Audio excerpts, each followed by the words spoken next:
It's good. It's great. Yeah. But I think you should be treating your LA home maybe like a Korea boot camp too. Hello, Bwipo.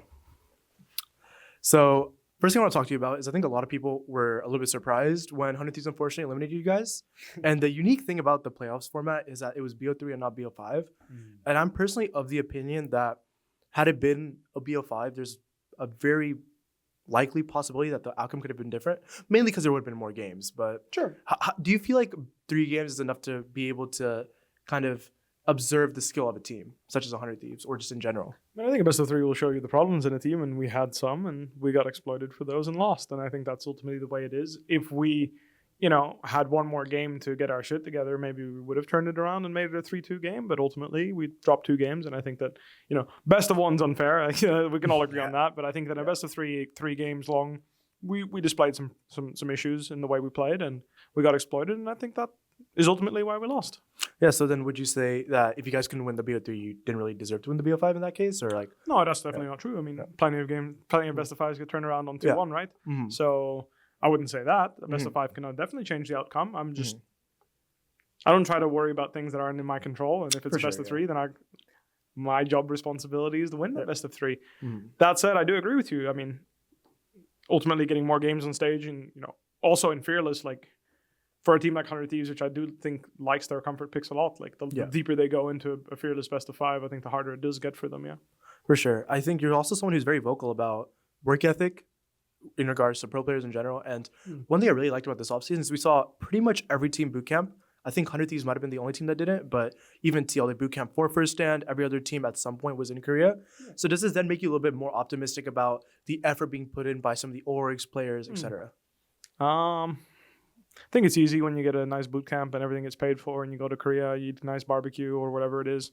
I don't consider that to be great work ethic. I consider great work ethic to do it on a day-to-day basis. Even when there's nothing new going on, you clock in and you put in the hours and you practice hard. Huge respect to Team Liquid. I think one of the reasons why they're one of the best teams in the league is because their players put in copious amounts of hours, especially their AD and their mid laner. Shout out to that.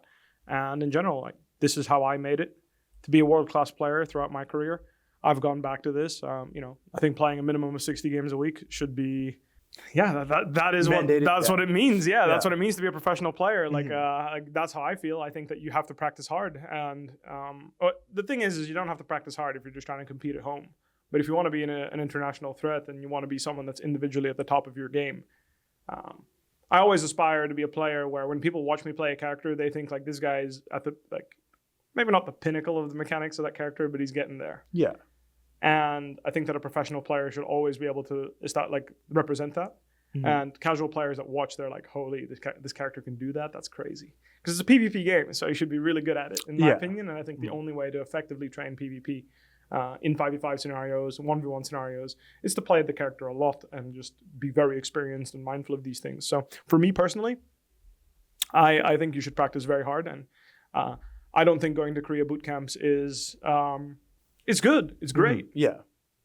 But I think you should be treating your LA home maybe like a Korea boot camp too. Yeah, for sure. So in that case, you feel like you can get a lot of the benefits just by grinding and working harder domestically. Yes, I think so. I'll give you an example. When I was a rookie in 2018, I didn't consider Sunday an off day.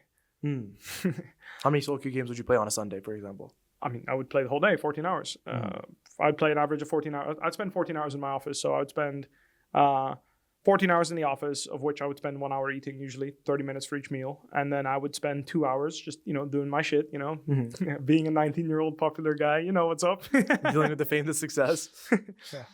Unfortunately, I was stupid back then. But, and then I would spend 8 hours sleeping on average, right? And the point is for me, you can do whatever you want if you're excellent, right? But I think that schedule is something that I maintained over years and years of practice. And this is why when I went to World Championships, I was considered to be a contender. This is why when I played domestically, people saw me play and think, wow, this guy's really good at this character. I think that you don't have to play all those games. You don't have to play that much solo queue specifically, right? Mm-hmm. If you are someone that reviews VODs and has strong intent coming into games and you know exactly what your job is and your expertise as a player is macro gameplay, that's no problem. Even if you're a little bit iffy on the mechanics sometimes, you can avoid that by picking champions that are simpler to execute, right? That's true. Use your brain instead to gain advantages by playing simpler champions. I think that's a very, very fine way to conduct yourself as a pro player. But I think that, You have to pick which one you want to be. Are you someone that outsmarts people with good picks, or are you someone that is just raw mechanics? And then if you really want to win, you're both. Yeah, that's like the faker types. No, but that's what I'm trying to tell you is I think that aspiring to be that has always been my goal. You know, a faker type, a Chovy type, someone that's like really smart but also super strong mechanics is, in my opinion, the way to go. That's who I've always wanted to be, someone that's at the peak of the level. But I think at the bare minimum, you got to be someone that's really smart and entering situations that you outplay people in, or you got to be someone that just has better hands and challenges people individually. And I think that my main issue is that, on a day-to-day basis, I don't feel like those aspirations are really there. I think that there are too many professional players that are comfortable being neither and just being serviceable. And I think being serviceable, I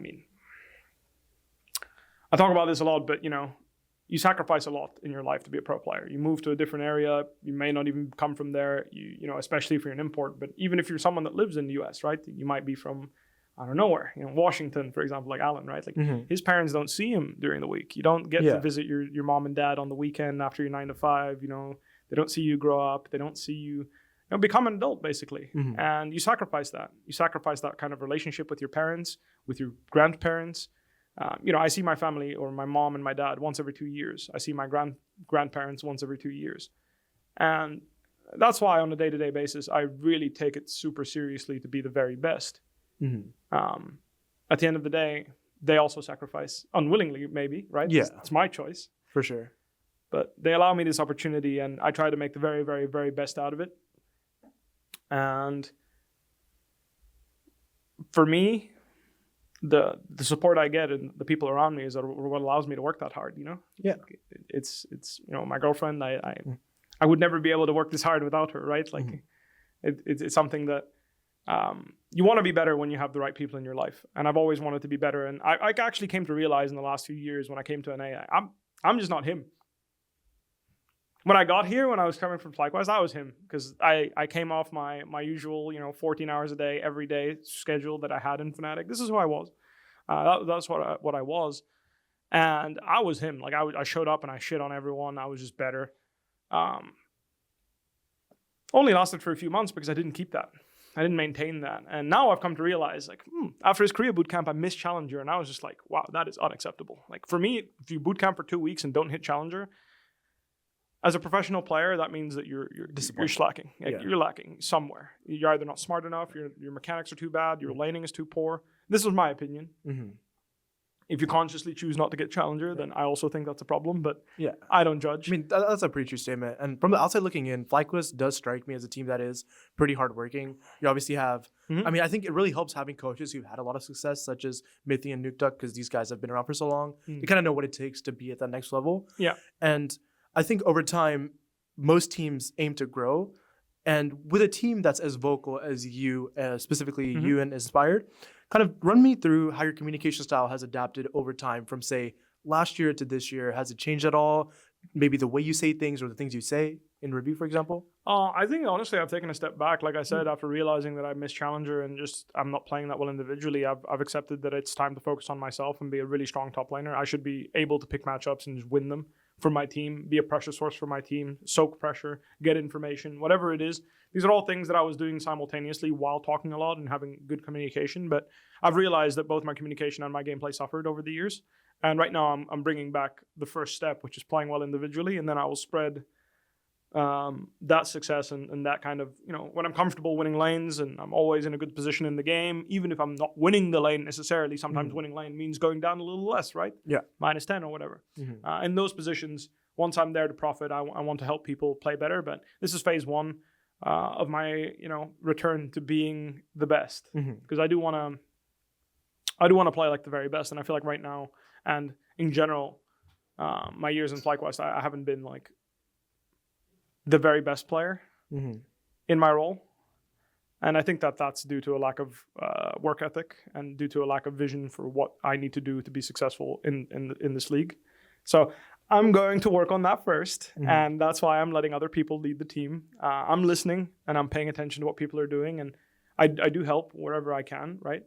But for the most part is I want to make sure that I level the playing field for my rookies and I help them understand, like, hey, I'm just like you guys. I'm here for you. This is what we do together. And I think that taking a step back from the mentorship role for me will be really good in helping my individual performance, which is a little selfish, but at the same time, I want to help my teammates understand like what it's like to be playing with like someone that's truly elite. You know? Like, for sure. I think that that's something that I've missed and I haven't been able to show them. I think it's a really good mindset to have, and we're unfortunately out of time. I think today was a pretty good first step on that road to, focusing on yourself. Vladimir, obviously a very carry-centric pick, so thank you so much for your time, Bwipo. Thank you very much. I appreciate it.